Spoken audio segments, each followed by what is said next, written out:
The Grand Hall of the Galactic Council was larger than any human stadium. Its walls were made of crystal that glowed softly, showing scenes from countless alien worlds. Rows of seats curved in a wide circle, each filled with representatives from different species, their eyes fixed on the center platform. It was here that decisions were made for the fate of the galaxy. It was here that wars were started and peace was signed, and today, it was here that something completely unknown was about to be revealed. The air was heavy with tension. Every alien in the hall could feel it. Their antennae twitched, their scales shifted. Their mechanical breathing units hissed in unease. Even the AI delegates, cold and logical, had slowed their processors, as if sensing the moment was important. The great double doors at the far end opened. The sound echoed through the silent chamber. A human figure stepped in, tall and calm, wearing a black diplomatic coat that seemed out of place among the colorful alien robes. In his hands he carried a box. It was not large, but it was strange, made from a material that no one in the galaxy could identify. It shimmered faintly, as if it was alive, shifting colors from deep silver to a faint golden hue. Murmurs began to spread, even among the most disciplined alien guards. Whispers escaped. "What is that thing?" hissed one reptilian delegate. "Is that the box from the Forbidden World?" muttered another. The human ignored them all, his gaze steady, his steps unhurried. He walked to the center platform and placed the box on the pedestal. The sound of it touching the surface was strangely heavy, like a deep note of a drum. Council scanners activated instantly. Beams of light scanned the box from every angle, but the readings came back blank. No known energy signature, no chemical composition detected. The AI delegates exchanged rapid data streams, confused. "It is impossible," one of them finally said, its voice monotone yet almost uneasy. "No material in our records matches this substance." The head of the council, an ancient being with translucent skin and eyes like pools of mercury, leaned forward. "Human Ambassador Kellen." The leader's voice echoed, slow and deliberate. "What have you brought before us?" Kellen did not answer immediately. He looked around the chamber, letting his gaze sweep over each alien leader. "This," he said finally, his voice calm, "is a message." The word seemed too simple for something so strange. "A message?" repeated a bulky, armored alien, its voice booming with suspicion. Kellen nodded. "A message from someone none of you have met, but all of you fear." The tension deepened. The mention of fear among the council was rare. Even the most warlike species sat quietly, waiting for him to continue. But before he could, the box made a sound. A low, deep hum. It was not mechanical. It was not natural. It was something else. Every creature in the room froze. Even those without ears could feel the vibration in their bones. The crystal walls began to shimmer strangely, as if reacting to the sound. Council guards took a step forward, weapons raised. "Do not move." One barked, but Kellen raised his hand calmly. "It's fine," he said. "It's only..." Waking up, the words sent a shiver through the chamber. The head of the council's eyes narrowed. "What is in that box?" they demanded. Kellen's lips curved into the faintest of smiles. "Something that will change everything you think." "You know." The hum grew louder. Symbols began to glow faintly along the box's surface.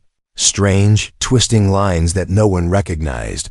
Yet every species seemed uneasy as they looked at them. A faint heat filled the air. The lights in the chamber flickered. And then, without warning, the pedestal scanners shut down completely. Their systems fried. Panic rippled through the council.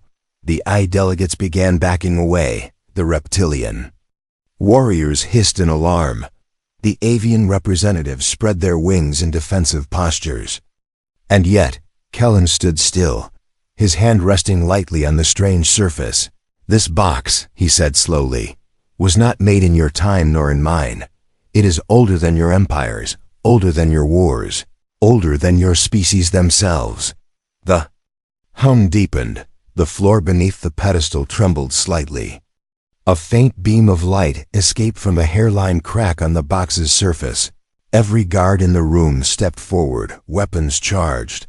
The council leader raised their voice sharply. "Ambassador, open it, or remove it from this hall at once." Kellen looked at them all. "No," he said simply. And then the box pulsed, a single powerful wave of energy that made every light go out. The chamber was thrown into complete darkness. The only thing anyone could see was the faint golden glow of the mysterious box. The golden glow from the box lit Kellen's face in the darkness. For a moment, the Galactic Council forgot their authority. They sat frozen, their eyes reflecting the strange light. Then, as emergency power slowly returned, the chamber's walls came alive again. The crystal surfaces flickered with static before clearing. But this time, the images were wrong. Instead of showing alien worlds, they showed scenes none had seen before. A ruined city under twin moons, black oceans boiling under a red sky, and in the middle of the burning horizon, the same box, only this time it was larger, almost the size of a tower. Council members gasped. Some recognized the moons. It was a planet forbidden for over 10,000 years, a world marked in all star charts as unreachable, a world sealed by the council itself. The leader's voice was sharper now. "Kellen, how do you have this?" The human didn't answer immediately. His mind drifted back to the journey. The memory was still fresh, the smell of scorched air, the sound of old machinery grinding, and the feeling of something watching him from the shadows. Weeks earlier, he had landed on the Forbidden's world, his ship barely making it through the unstable orbit. Radiation storms had ripped through the sky like claws. Every step across the cracked surface had been dangerous. The ground was brittle, breaking under his boots, but he had followed the signal, a faint, repeating pulse on his scanner. It had led him into the ruins of an ancient city, buildings half buried in black sand, doorways sealed by strange symbols that shimmered when touched. The deeper he went, the quieter the world became. No wind, no sound of shifting debris, just silence. Until he reached the central chamber. There, on a stone pedestal, lay the box. It was smaller than the one in the visions now, but it looked exactly the same. When he touched it, it felt warm, as if it had been waiting. And then, the voice. It wasn't human, it wasn't any alien language he knew, yet somehow he understood. It said only 3 words. "Take me home." Back in the council chamber, Kellen's eyes narrowed as the leader repeated their question. "I was sent," he said finally, "by something older than all of us." The statement made several delegates shift uncomfortably. "Impossible," snapped the insectoid ambassador, their wings vibrating with anger. "That planet is dead. Nothing lives there." Kellen shook his head slowly. "Something does. And it wanted you to see this." The box hummed again, almost as if agreeing. This time the sound was softer, but it carried a strange rhythm, like a heartbeat. And for a brief second, every being in the hall felt their own pulse match it. The delegates froze, unable to process why their systems sensed with an organic rhythm. The reptilian guards gripped their weapons tighter, sensing danger they could not name. Kellen stepped closer to the council leader. "You want to know what's inside?" he said quietly. "Then you need to understand what it cost me to bring it here." His mind flashed back to the chase. As he had left the Forbidden City with the box in his hands, the ground had erupted. Creatures made of shifting shadows had risen from the cracks. They had no faces, only glowing lines running across their bodies, like the patterns on the box. They did not speak, they simply attacked. He had run through collapsing streets, leaping over shattered walkways. Every impact of their steps shook the ruins like an earthquake. In the end, he had reached his ship only because the box had pulsed. With light, the shadow creatures had stopped, frozen in place as if bound. And then they had simply sunk back into the ground. The box had grown cold in his hands, and a voice had spoken again. "Hurry," now standing before the most powerful beings in the galaxy. Kellen let the silence stretch. The council wanted Answers, but deep down, he knew they wouldn't be ready for them. The hum of the box deepened once more, and the lights flickered again, this time. The images on the walls changed to show something else. Not a planet, not a war, but a single pair of glowing eyes watching, and then the voice filled the chamber. You have 3 cycles to decide. The voice that had spoken was unlike anything the council had ever heard. It was not loud, yet it filled every corner of the hall. It was not menacing, yet it made even the bravest feel small. Its tone was calm, almost patient, but there was a weight behind it, the kind of weight that only came from something ancient. And the words, "You have 3 cycles to decide," echoed in every mind long after the sound faded.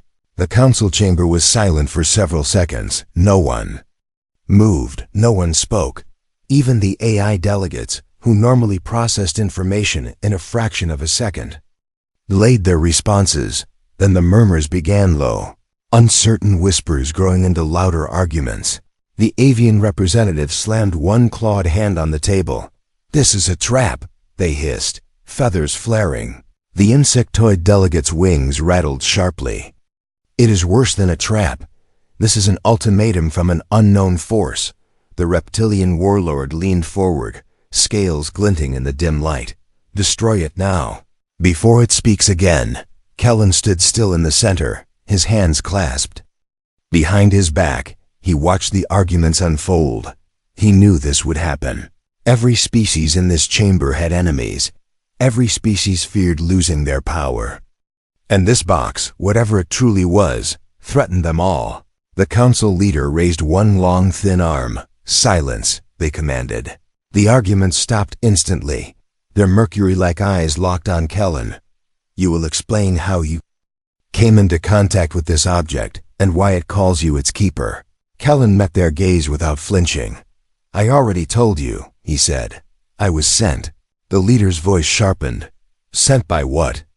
Kellen's lips curved slightly, but he didn't answer. Instead, he glanced at the box. As if sensing his attention, the box let out a soft, almost soothing hum. The glow on its surface brightened for a moment, then faded. The AI delegate spoke. In unison, their voices cold and mechanical. "Proposal: immediate quarantine of object, full data scan, maximum containment." The reptilian warlord growled. "No. Scan it, and you risk waking whatever is inside." The avian representative snapped back. Leaving it untouched could invite danger worse than any war. Within moments, the chamber was in chaos again, the sound of different languages clashing. Tones and heated threats filled the air. Kellen stepped forward, his voice cutting through the noise. "You can argue all you like, but the fact is this: the box is not yours to control." Several delegates turned toward him in shock. "What gives you the right to say that?" The avian asked sharply. Kellen's gaze was steady. "Because it chose me, not you."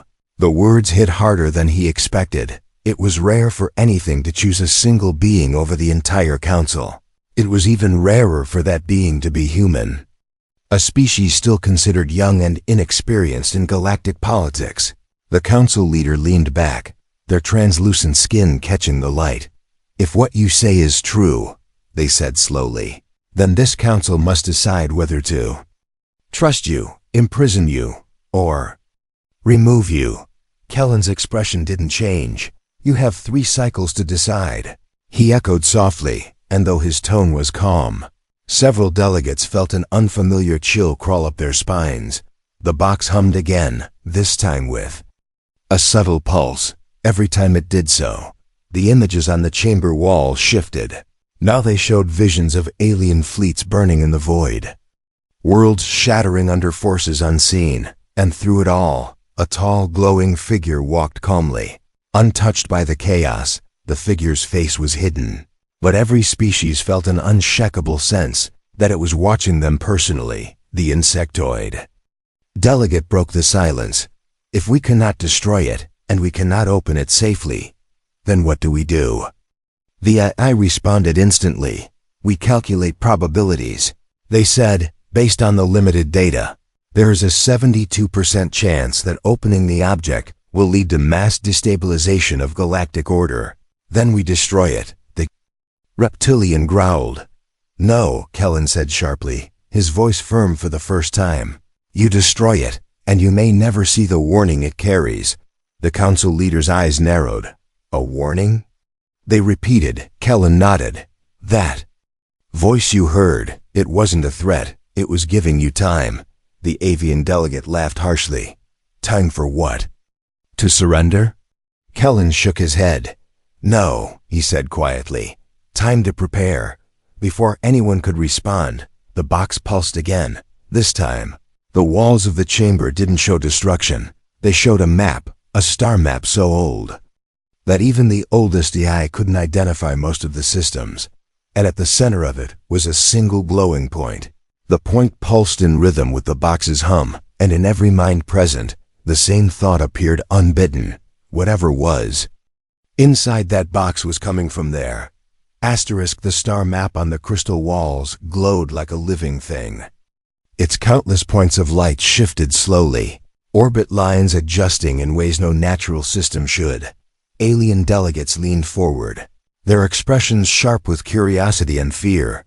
Even the AI delegates, usually emotionless, focused all their processors on decoding the map. But the more they studied it, the stranger it became. Every path, every route, led toward the same place, the glowing point at the center.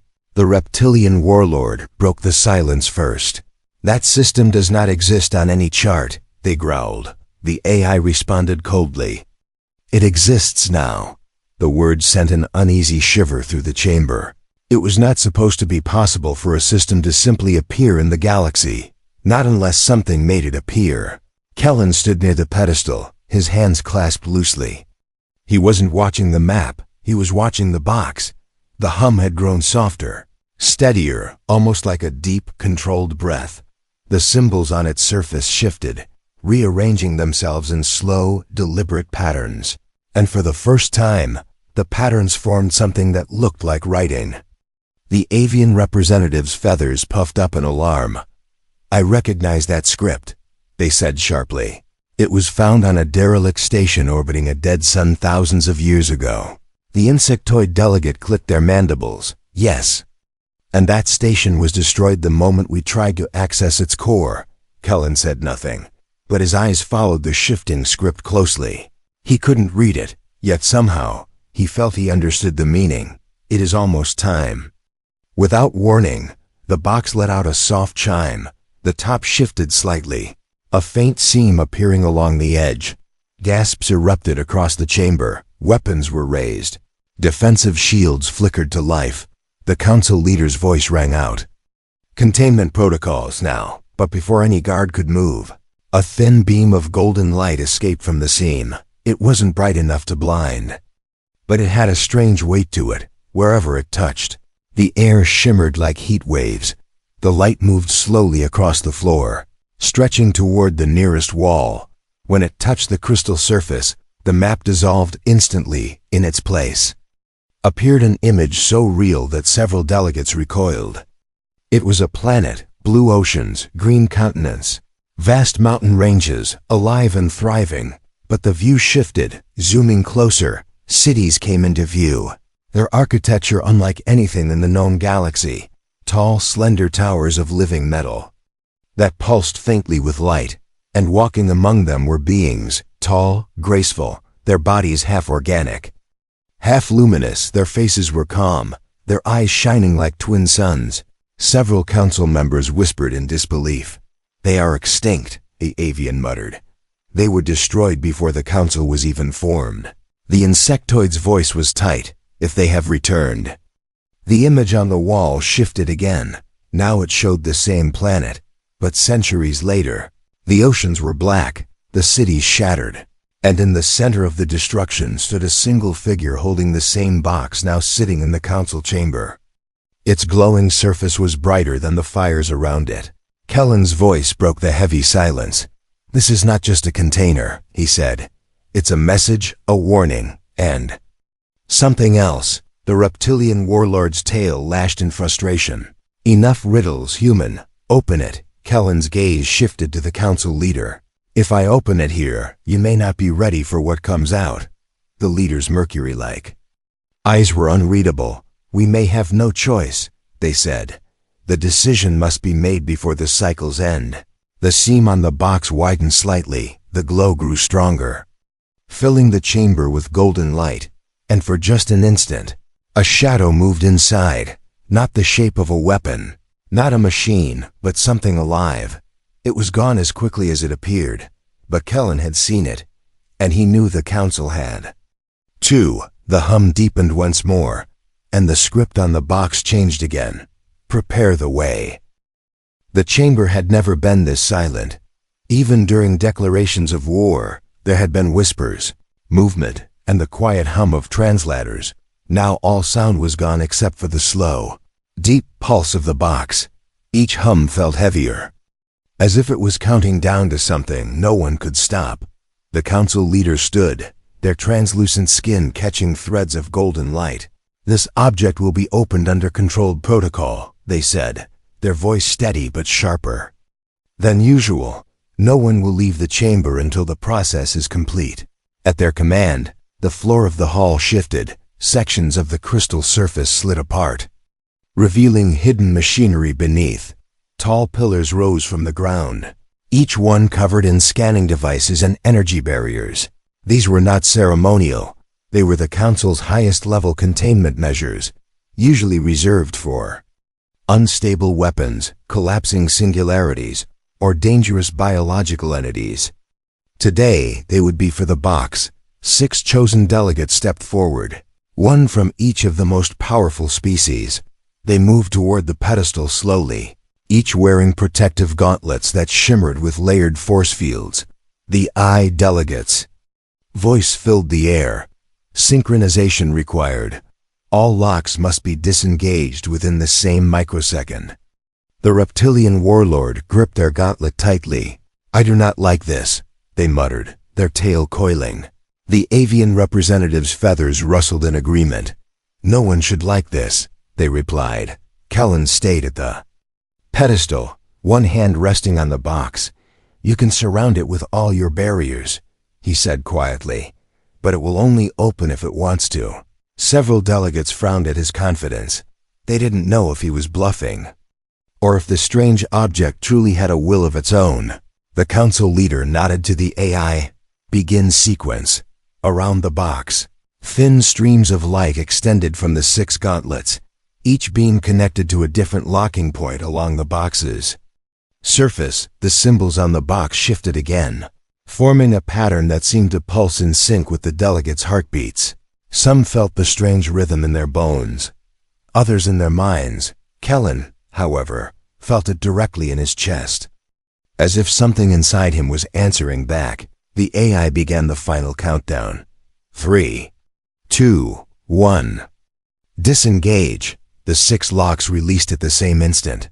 A sharp, ringing tone filled the air. The seam along the top widened slightly, releasing a rush of warm air that carried a faint metallic scent. The golden light spilling from inside grew brighter. The crystal walls reflected it, bathing the chamber in a soft, unreal glow. Then, movement. A shadow shifted within the light. Something alive. Several guards tensed, weapons at the ready. The reptilian warlord hissed, "Whatever. It is waking up." But before the lid could lift further, the box released another pulse, stronger than any before. It passed through every shield, every weapon, every living being in the room. For a heartbeat, the delegates felt as though they were not in the chamber at all. Visions flooded their minds, 1,000 stars rushing past, a voice whispering in a language they did not know yet understood completely. Witness, when their vision cleared, the box was still before them. But the golden light was now steady. The seam had stopped opening. Frozen halfway, Kellen's eyes narrowed. "It's waiting," he said quietly. The council leader's voice was tense. Waiting for what? Kellen looked at the 6 delegates, then at the leader. "For a choice," he said. "Once you open it fully, there is no going back." The leader's eyes darkened. "Then we will vote," they said. The hum of the box deepened, and for the First time, it almost sounded like a heartbeat that wasn't just its own. Asterisk, the council's vote was fast but not unanimous. Some delegates still wanted the box destroyed. Others demanded it be sealed away forever. Yet a thin majority agreed to open it fully, not because they trusted it, but because they feared the unknown more than the known. The AI confirmed the decision in its cold, precise tone. Protocol engaged. Final release in 3, 2, 1. The locks disengaged again. This time, there was no resistance. The seam along the box's top widened slowly. The golden light pouring out was so bright that it erased the shadows from the room. The air grew warm, thick with the scent of something metallic and sweet. The hum deepened, vibrating in the bones of everyone present. Then the lid lifted completely. A wave of heat rolled outward. Not burning, but alive. It carried with it a feeling, not a thought, not a word, but a sense of recognition. Like something inside had been searching for this moment, and had finally found it. Inside the box was not a weapon, not a crystal, not a machine. It was a figure, small enough to fit inside, yet somehow radiating the presence of something far larger. Its body was made of a strange, luminous material, half solid, half light. Veins of silver and gold ran through its form like rivers. Its eyes were closed, but faint lines of light pulsed beneath the lids. And with every pulse, the hum from the box matched it. The avian representative took a step back, their feathers bristling. "That is impossible," they whispered. The insectoid delegate clicked in alarm. They were all gone. Every last one destroyed in the collapse. The reptilian warlord's voice was low. "And what is this?" Kellen stepped forward, the golden light wrapping around him like a living thing. "It's one of them," he said quietly. "One of the firstborn." Gasps rippled through the chamber. The firstborn were a myth to some, a nightmare to others. A race so ancient they had shaped the stars themselves. They had vanished long before most of the council's species had evolved. Some said they had been gods. Others called them tyrants. But all agreed, if even one remained, it could change everything. The figure's eyes opened slowly. Light poured from them, not blinding but piercing. Every delegate felt as though they were being seen completely, not just their bodies, but their thoughts, their fears, their intentions. The figure's gaze lingered on each of them in turn, and then it spoke. Its voice was not loud, yet it filled the chamber effortlessly. "Who speaks for this age?" No one answered. The council leader's lips parted, but no words came. Even the AI delegates remained silent, unable to process what they were facing. Then, the figure's eyes turned to Kellen. "You brought me here," it said. The light in its voice wrapped around the human's mind like warm fire. "You are the keeper." Kellen's jaw tightened. "I'm just the one who carried the box," he said. The figure tilted its head slightly. "No, you are more than that. You have been chosen." The reptilian warlord slammed a clawed fist against the table. "This is madness we will not bow to." But they stopped mid-sentence. Their voice choked off. The figure had simply looked at them. No threat, no movement, just a look, and the warlord slowly sank back into their seat, their eyes wide with something between fear and awe. The figure turned its gaze back to Kellen. "The time is short," it said. "Your worlds will face the same fire that took mine." The golden light flared brighter. "The choice is yours. Lead them, or watch them fall." And with that, the lid of the box began to close again, slowly, deliberately, sealing the figure inside once more. The hum faded until only silence remained. But the glow on Kellen's hands stayed, like the box had left a piece of itself with him. The chamber was still bathed in the soft glow left by the box. No one moved, no one spoke. Even the AI delegates had paused, their processors running silent. The image of the firstborn's luminous eyes was burned into every mind, and the weight of its words pressed down on the room like gravity. The council leader finally broke the silence. "Human Kellen," they said slowly, their voice measured. "You have brought us something that may reshape the galaxy." Their mercury-like eyes flickered with uncertainty. By its own declaration, you are now the Keeper. Kellen stood in the center, the faint golden light still tracing along his skin. I didn't ask for this, he said. The avian representative's feathers rustled sharply. Perhaps, but the choice is not yours now, they said. The question is whether the council will allow a human to hold such authority. The reptilian warlord's claws tapped against the table. If the firstborn truly returns, they will not seek the council's permission, they growled. They will follow their keeper, and the galaxy will follow them, willingly or not. The insectoid delegate's voice was quick and sharp. Then we remove the keeper before that can happen. Several others murmured in agreement, but the council leader raised a hand. Do you suggest war against one chosen by something older than the council itself?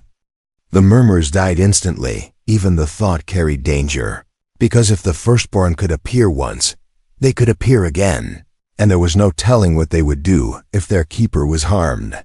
Kellen's voice cut through the tension. You're wasting time, he said. You heard what it said. Whatever destroyed their worlds is coming for yours. The I delegate's tone was cold. Threat assessment. Unconfirmed. Probability analysis requires more data. Kellen stepped closer to the pedestal. You won't get more data until you're standing in the fire. The council leader leaned forward, their gaze locked on him. Then tell us, Keeper, they said. What would you have us do? Kellen looked at the rows of alien leaders. He could see the fear behind their arguments. He could feel the box's lingering hum in his bones. And somewhere deep in his mind, he could still hear the firstborn's voice. Lead them, or watch them fall. He took a slow breath. You have 3 cycles, he said, repeating the same words the voice had given them. Use them to prepare, or you won't survive the 4th. A heavy silence followed. Then, without warning, the box pulsed once more, just a single heartbeat of golden light. Every being in the chamber felt something cold brush against the edge of their thoughts. A presence, vast and distant. It was not the firstborn. It was something else, something that had noticed them. The light faded, the hum stopped, and the council chamber was quiet again. But Kellen knew, as did every leader present, that whatever had just touched their minds was already on its way, and it was not coming to talk far. Above the council's world, in the dark between the stars, something ancient opened its eyes.